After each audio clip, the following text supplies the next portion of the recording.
Okay, we are back with shift linkage. Shift linkage used to be referred to as the number one cause of transmission failure. I think that has changed somewhat, but it still can cause transmission failure. And the reason is, if you take a look at these two diagrams, you'll see that, like, for example, this one is correct. So notice we are in the drive position. The detent roller is now down inside that notch there. The manual valve is correctly positioned, allowing fluid to come in, block off this passage here, yet go up this passage here. Here's an incorrectly adjusted linkage where the linkage in the center console is actually holding it in a position that is not correct. So what has happened here is right over here, our gear selector is actually in between neutral and the drive position. And now as the fluid comes in, it's allowing a portion of the fluid to go to the wrong area. Now the wrong area could be to an exhaust, which would cause the transmission to slip, or it could be sending it to another clutch that it's not supposed to go to, causing somewhat of a tie-up, which means both of the gears are well, at least one is fully on, maybe one is partially on, and then that's going to cause the clutches to burn up. So it can definitely cause some serious issues. There are different kinds of shifters out there, different styles of shifters, and I think we need to talk about that a little bit since we're talking about shift linkage. I prefer simplicity. These seem kind of clumsy and awkward to use, but they're okay. They have their own, they fill their own niche. Some people like that. So the important thing is the shifter gate has to match the roller and detent roller in the transmission itself. In the past, these were, again, if incorrectly adjusted, causing a lot of issues. And again, they still can to this day. So if you can kind of see these large notches. I think I have a better picture of it here, but that's where the shifter holds it in various positions. If that doesn't match up down below, then we have incorrect adjustment, causing again transmission failure. So these are some shifter gates that you can see, similar to the one on the right that I said I didn't care for quite as much. But notice if I were to pull my transmission, for example, down into the number 4 position here, and I was holding it in that number 4 position and the roller wasn't lined up down below, we could end up again causing transmission damage. Older vehicles actually had a steel rod that went down and had an adjustment. So see right where that arrow's at, there's an adjustment bolt. We would loosen the bolt up. We would allow the rod to slide into its proper position. I know this is antique information here, but we have to kind of start from the beginning and move our way up. So if you notice here, we have a linkage that was actually adjustable in an elongated slot. So what we would do is we would disconnect this down here, grab hold of the lever, move it up into the park position, count our positions back to the drive position, which was the most commonly used position. So it would come back from park, reverse, neutral, drive. We would feel that detent. We would put the transmission in drive up above, and then we would lock that nut down and verify that all the other gear positions aligned up properly.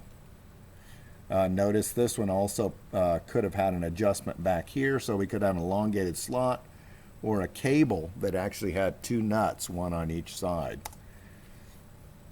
As time went on, they realized that even technicians were having trouble figuring out how to properly adjust a linkage, because maybe the transmission technician was busy, so they would give it to a master certified technician, and that master certified technician might not know exactly how to line that up properly in the drive position. So what they did was they came out, they decided, okay, It's too hard to align it in the drive position, so let's just line it in the park position. Because in park, we cannot move the linkage any direction. So what they did is they would line it up in the park position, and then we would come down below and we would either push in on the button or pull up on the button, and then it had a spring-loaded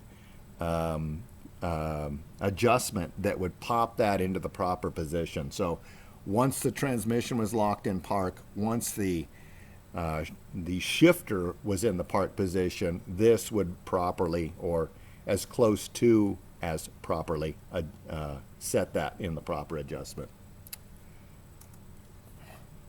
Here's another one where we pry the tab out. Notice, I don't know if you guys can see it right back here, there's a spring just behind the arrow. So if I had it in the park position above, the park position on the transmission itself, I'd pull out on this tab and the cable would kind of go into an automatic adjustment. And then I'd push the tab back in and lock it in position. Pretty simple. What happens when the linkage is out of adjustment? It can cause a vehicle to just kind of roll off when it's supposed to be in park, or if you're again in a transmission gear such as drive or reverse, it could actually cause clutches to burn.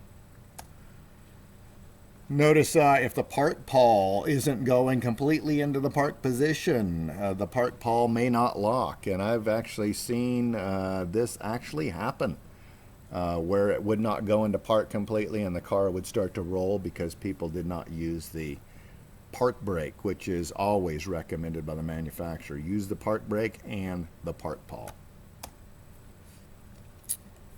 As far as throttle valve adjustment is what?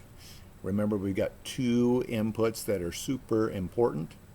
One is speed, the other is load. So the throttle valve is a load sensor, okay? So this is, again, an older transmission, but again, we need to start there. So my valve in the transmission, the throttle valve, has to move accordingly to the transmission movement. So if I put it in park, let me swing this around. It's going to be kind of, you're going to think, wow, that was really worth going around here so I could see that. But if this is my shifter position up here, and this is my transmission, my throttle position, as I move my throttle, I want an indication down at the transmission where that throttle is at. So if I'm at minimum throttle, I want to see minimum throttle. If I'm at maximum throttle, I want maximum throttle, because that is a load sensor. And so a steel rod going down would actually work as that load sensor. We could also have adjustment being made on that steel rod up under the hood. So hooking to the carburetor or the throttle body, there would be a rotatable adjuster of some kind to properly adjust it. We also had, when they went to cable, which was then kind of the next progression from a steel rod, the cable would connect also, as you see right here, to the throttle body. And then its linkage adjustment was done in some sort of way similar to this. On this style, what you would do is you'd come in, you'd push on this tab right here, and when you pushed on that tab, you'd push the cable all the way back in, and then you'd let up on the tab, and then you would just simply go inside the vehicle and push the throttle all the way to the floor, and then this housing would pop out under tension to the proper position. It always required, I thought, a little bit of knowledge from the technician, so that the technician knew that, hey, this doesn't feel right anyway. I need to tailor adjust that just slightly. So here again, I'm going to push in on the button. I'm going to grab hold of this section and push that inside.